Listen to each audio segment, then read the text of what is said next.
Hey everyone, welcome to LSF Round 5. I would like to apologize for a few things before we get started, as boring as that is. Firstly, I'm sorry that results were delayed so much, but there are a few pretty good reasons for that, I think. For one, there was the whole scandal with A and random voting and being disqualified from the competition, and on a less severe note, I've just been feeling a bit sick for the past few days. If my voice sounds different in this video, that's why. Anyway, I think now's as good a time as any to jump into confessionals. A literal tree said, "If Jimmy from Neutron is a neutron, where is his atom? Jimmy Atom? Jimmy Atom. Jimmy from Atom. Jimmy is an atom. Neutron Atom? Neutron Jimmy. Proton Jimmy? No. Electron Jimmy?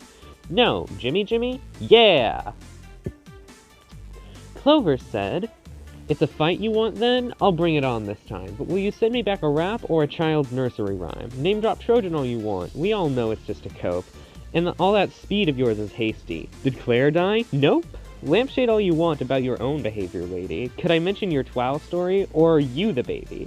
So much stock to put into hosting prowess, I'm really not surprised. For 2 years and counting, you've never ever gotten a life." And of course, you know I had to clap back.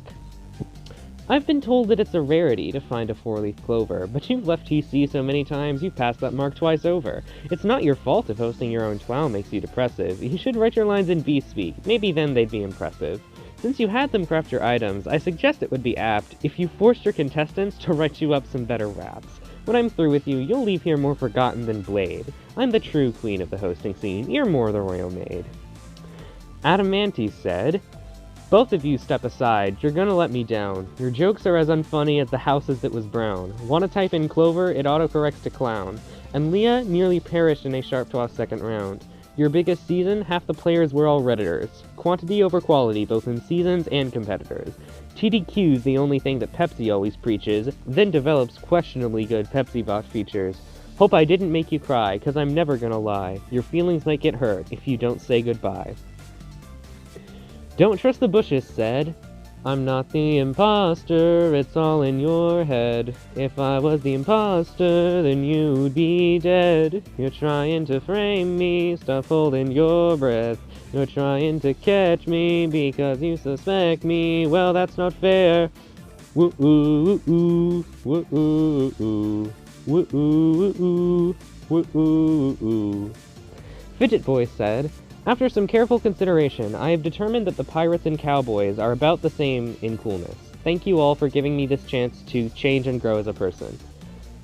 Jillian Kirby said, "Well, I didn't do well last round, and this round prompt combined with a twist make it very hard for me to think of a good response, so I think this might be the phase where I go. Well, at least I have another round, and maybe I did do well this round. Who knows? Regardless of the results, I'll be seeing y'all next round. Best of luck to all of you. Love and rage." Koopa said, "Stream Miscellaneous Mayhem, hopefully releasing January 19th, 2024. First day of the 19th month. Only on the Koopa472 YouTube channel and maybe on the Koopa472 Bandcamp page too." Reynolds C6 said, "Season's greetings! In the spirit of Christmas, do you know a nerd who doesn't touch grass IRL? Send them some pink fluffy cat ears today for just $15 on Amazon. It's the perfect Christmas gift, as totally approved by Leah." Sergeant Snivy said, "Uh-oh, my response makes no sense. I shouldn't have stuck with an idea that was hard to fit into 12 words in the first place. Hope I'm not hit too hard. Leah says Phase 3 is a lot like Phase 1, so I simply must make it in. I need more technicals!" Now, I think we're all clear to commence this round's results. As for the winning response, this person had a final score of 83%, though that score was actually in the 90s up until the last few votes. Everyone congratulate your Round 5 winner, me! I don't know how this happened either, frankly. I took about 30 seconds writing this filler, and I only made it to even out screens, but here we are. Anyway, I suppose the contestants also deserve some credit. Avocado is absolutely popping off this phase. 3rd place in Round 4 and now 1st in Round 5. All you need to guarantee a spot in Phase 3 at this point is a low mid-pack next round. Maybe not even that.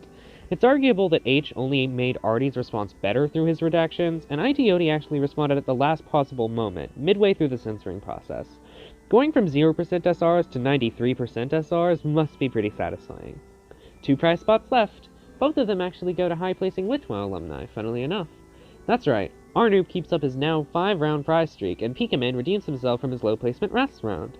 On the other hand, Nindragon prize cucks twice in a row. That's gotta hurt, but at least it's better than scraping your way into the phase like last time. Moving on down. H made Varigold's response look absolutely horrible, but enough people deciphered it for her to still place pretty high. I'm actually surprised Nerdy placed this high, but Bubble Trump's response is nothing short of hilarious. I'm glad to see the sabotage didn't hurt them too much. Here's our next batch. Koopa had a pretty good comeback from last round, and the rest of these folks were already doing pretty good. I will say that I really like Cyclo's response. I think he could have had a shot at a prize without the reactions. Oop, there's a couple of DRPs alongside 16th and 17th place. With the way things are shaping out, it looks like Neutrality could become the silent underdog of Phase 3. Pretty exciting! Wow, this is a really stacked slide. TR was unsure if the voter base would be familiar with the infinite monkey typewriter theorem, and Snivy was scared that his response was butchered beyond repair. Luckily, you two did just fine. Crazy also had a pretty unique response, though I'm not sure why you mentioned kelp specifically. Not a donut. DDDB fell 20 spots from their silver medal in round 4, but at least they're still in the qualifying zone. I have to admit that their response was a bit boring, though. Fish and Sicto had more creative ideas, but they both had the problem of being overly verbose and a bit hard to understand, at least in my opinion. Alright, there are only 2 spots left in the qualifying zone this round, though once again, no one's getting eliminated just yet. Who got lucky this time around? That'd be Quetzal and Clover, of course. Clover started out prizing early on, but the more votes came in, the further down she fell. Quetzal was kind of the exact opposite, rising over time. Adam, you probably should have used your DRP this round instead of trading it in for a longer confessional, but at least you got the highest standard deviation, if that's any consolation. Meptune also submitted last minute, and he didn't do nearly as well as Itioti, but a subpar placement is still better than a DNP. Since I'd like to keep things brief, here's the rest of the red zone. I think it's less interesting than last round's was, but damn, seeing Fred and Rose down here is weird. DDDB's lower response got pretty badly screwed by the twist, and for some of these, cough cough, Claire, Suomi, Evrion, I have no idea what the responders were going for, even without the reactions. I think Phoenix was robbed though, I honestly liked his response a lot. While I'm here, I might as well show you guys the current SR standings. This phase is a fierce battle, but it's still anyone's game. Well, Otis and Nova literally can't qualify at this point, but regardless, a lot of these placements are super close and malleable. I'll be watching the shifting scores in round 6 with great interest. I don't think I have anything else to say. Be prepared for the final round of Phase 2, probably coming in a couple of days.